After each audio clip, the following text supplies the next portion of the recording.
I had to be 20 or 20 anyway when he committed suicide. And that was your Because last stepfather, the that one was you my that considered was your. my mom's last husband. She was with other gentlemen after that, but my mom's last husband that she was married to, the name she carried to her grave was my stepfather, who if I, if I hadn't been such a boogerhead, my last name would be Luce instead of Bolton because he was going to adopt both us kids. Mm, And my brother got adopted, but I didn't because I was the black sheep. He said he didn't want me to and have his last name because of my actions. well, your second stepfather doesn't sound like there were any children involved or anything like that My second between. stepfather is the one that brought the seven in. Oh, okay, so that's his.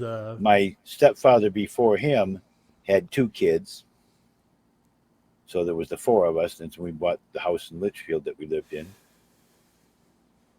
and And then growing up, did you have any kind of issues with your siblings?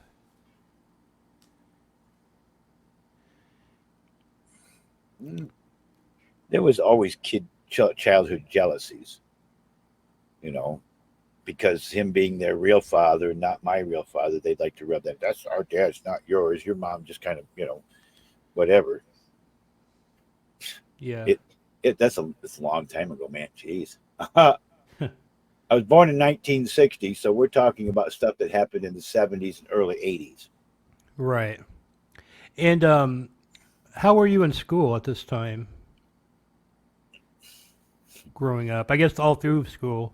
A lot of my grades were kind of below sea level, shall we say, Hmm. but I was skidding through. Um, I it was tough to train. I can't. I'm not a book learner. If I can't see it or touch it, I can't learn it. And I've learned more since my days in school. I'm good with numbers now, and I know to measure twice and cut once when it comes to construction and things like that. How Well, many you say, joints lid? I mean, you know. yeah.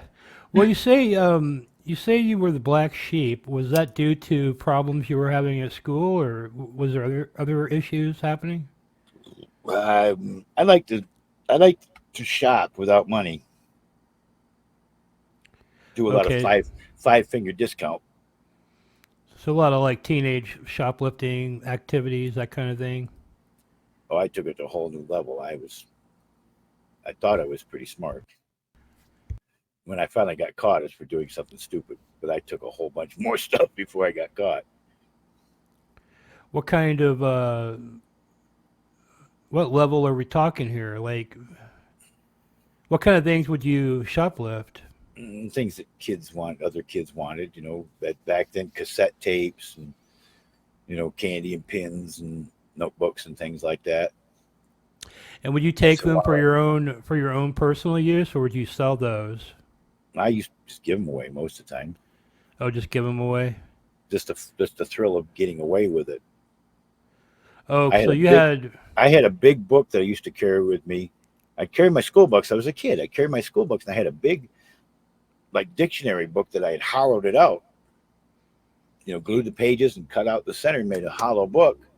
And I could go and grab like you could buy blank cassette tapes because we didn't have CDs at the time. It was cassette tape recordings and stuff like that. You could grab these like three cassette tapes in a package for like 99 cents or $2 or whatever they were, and I slide them in my hollow book, and people would use them to use in their recorders and stuff at home to make their mixtapes and stuff. And I candy bars or somebody have a particular cassette that they wanted. I'd go into the music section of stores, and I knew how to get the tape out of them little where you put your hand in and look at the stuff, and you're not supposed to be able to get it out. Well, I figured out which one was the way to get it out, Mm, and I'd steal cassettes and throw them in the little book and give them to you. Said you wanted this CD by Mary, it was tape by Mary Barry Manilow, or here you go, or something like that. I was pretty good at it. Now you couldn't pay me enough to try to steal anything.